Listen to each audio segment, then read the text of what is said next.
Hi there and welcome. My name is Jordan and here I share my story with lichen sclerosus. I eventually would like to share other things other than just my lichen sclerosus stories and my research, but right now I still feel really called to sharing what I'm coming across, and so today I will be talking about a book that I read and found really informative and wanted to share. So that book is Lichen Sclerosus Beating the Disease, and look at how big this one is. When this came in the mail, I was really surprised at the size of it because I had prior to buying this book, I had gotten the Help I Have Lichen Sclerosus book, and that one is just a fraction of the size. But that really tells you just how much research has gone into this one. And I will say this is probably the best lichen sclerosus book you will come across.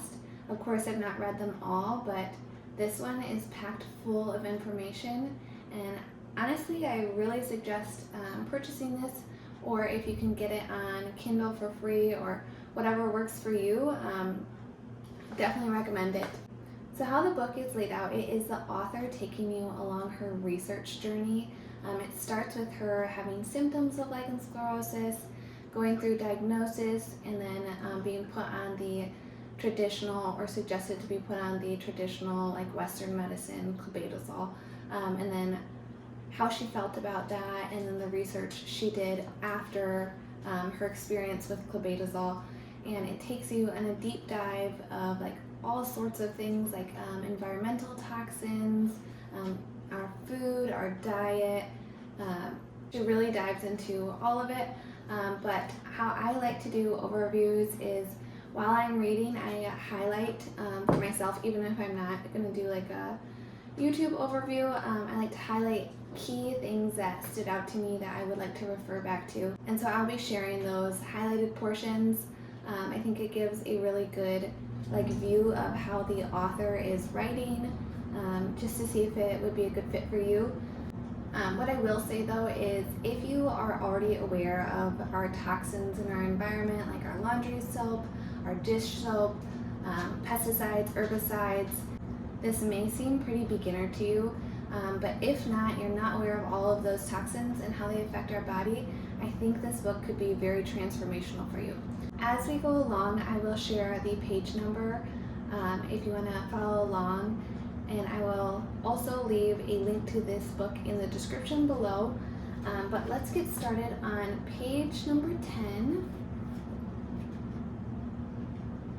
This is just after she had been diagnosed, and this is probably the biggest paragraph that I will read. Other ones will be a little bit shorter, but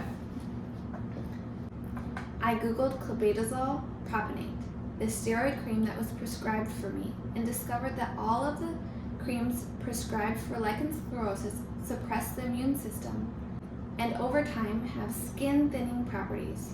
I didn't think suppressing my immune system sounded like a good idea, and lichen sclerosus is already a skin thinning disease, so why would I want to indefinitely apply to my skin a cream that also had these attributes? That would only be adding insult to injury. I had a sinking feeling. Wow.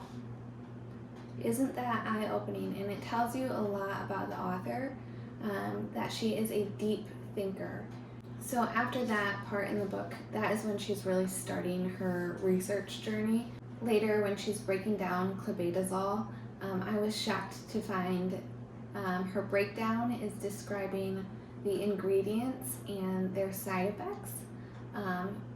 And I was really shocked, and this is on page 15 and 16, I was shocked to find that most of the ingredients are linked to cancer, which is what they fearmonger patients with lichen sclerosus with, is that if you don't take the steroid creams, you will develop cancer.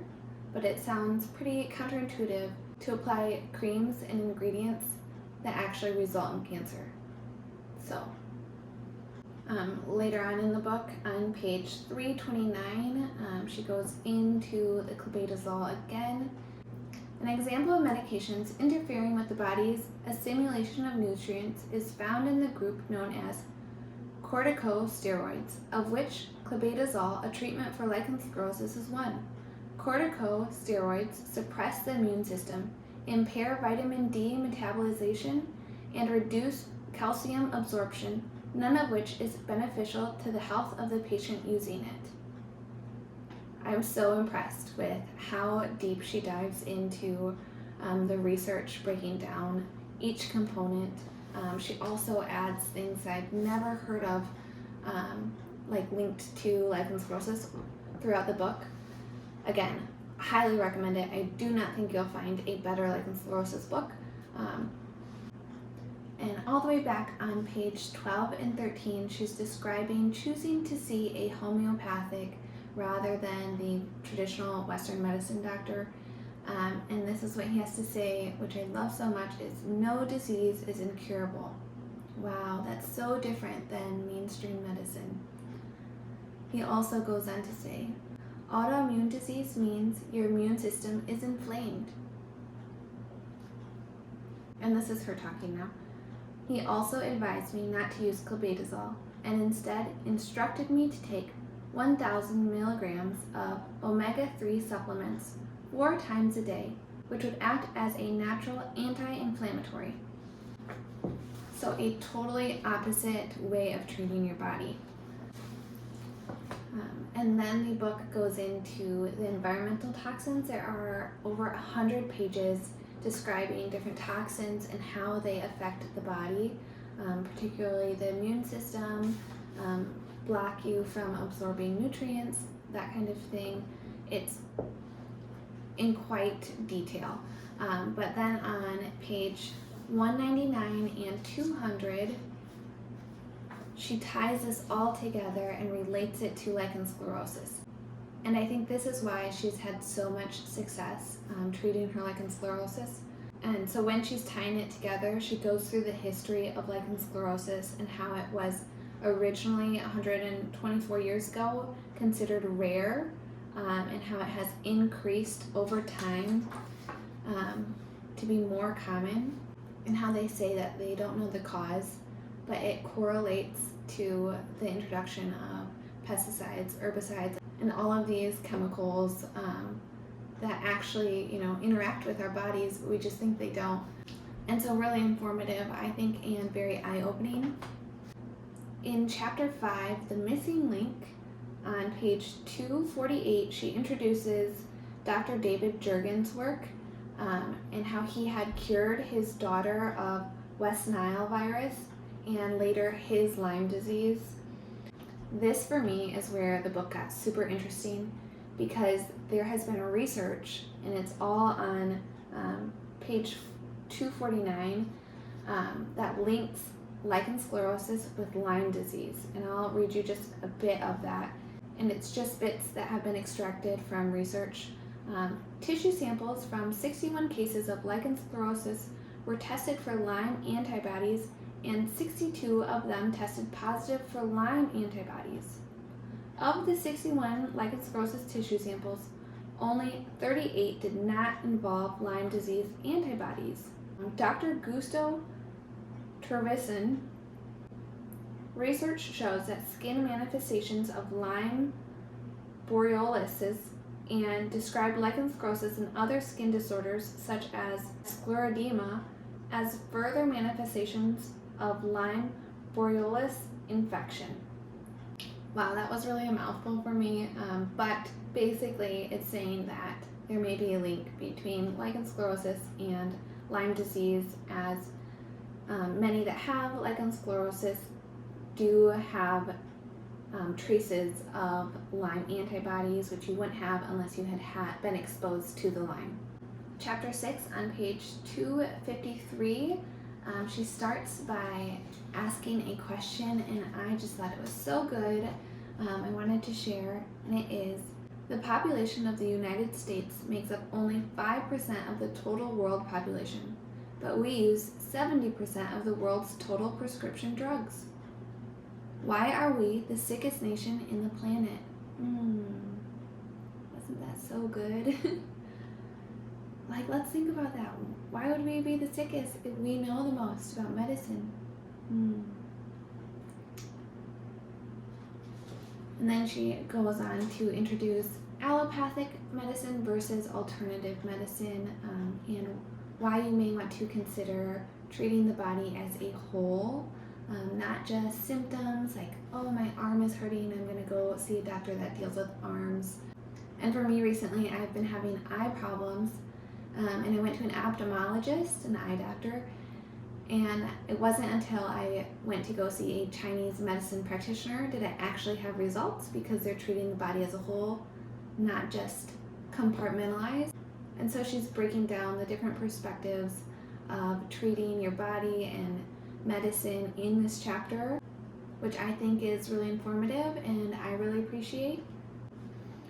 At the end of that chapter on page 301, she is bringing it to a close by saying, "For me, conventional medicine did not hold out any hope for curing my LS. It could only offer suppression of my symptoms by suppressing my immune system, and that's why I searched for an alternative solution.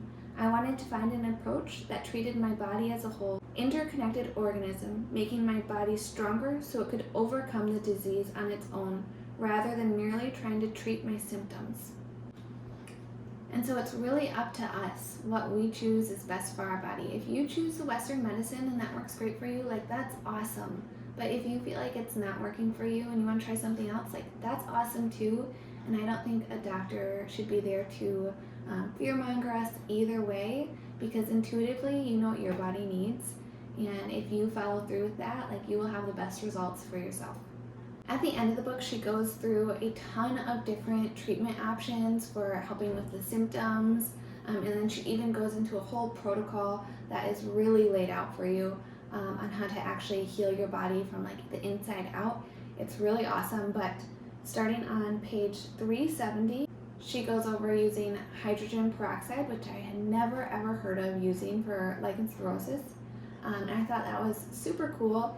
And she goes in to explain how it works.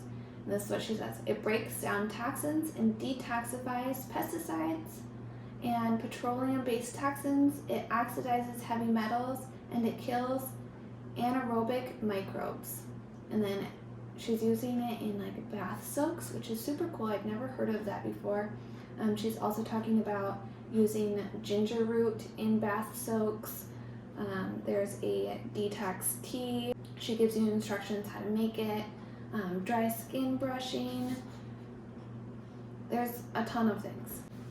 And then she goes deeper into Dr. David Jurgen's protocols for treating the body from deep within. He's the one that treated his daughter with the West Nile and then himself with the Lyme disease. And on page 373, she is sharing how she used his protocols for healing her body. And then again, that's later in the book. She gives you charts of how to use them.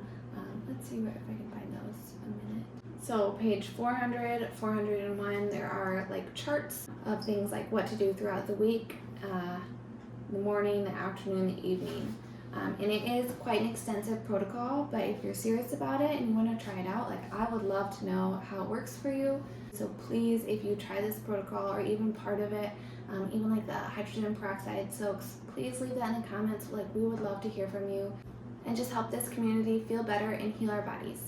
So going back on page 375, her explaining how the protocol works. I really like how she explained in simpler terms how it is helping support the body heal.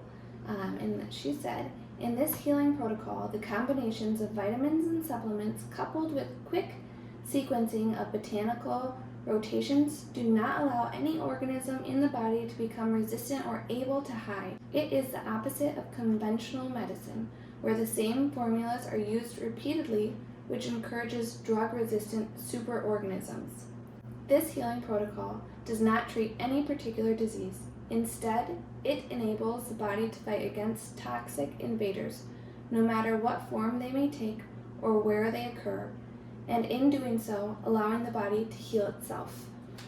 And what a beautiful way of supporting the body to do what it knows how to do, and it does know how to heal itself. So I just really appreciated how she worded that. And then talking a little further about her protocol, she also goes over superfoods, which I think is pretty cool. Different vitamins and supplements, how they help your body. I think this is an amazing book, and it was so well researched, and I highly, highly recommend it. Again, Lichen Sclerosus, Beating the Disease. I just love how she is supplying her readers with other options in overcoming their health ailments. And again, our body is made to heal, and it absolutely can do that if you give it the right environment. That is the overview of this book. Thank you so much for watching, and I hope you have a great day. Bye-bye.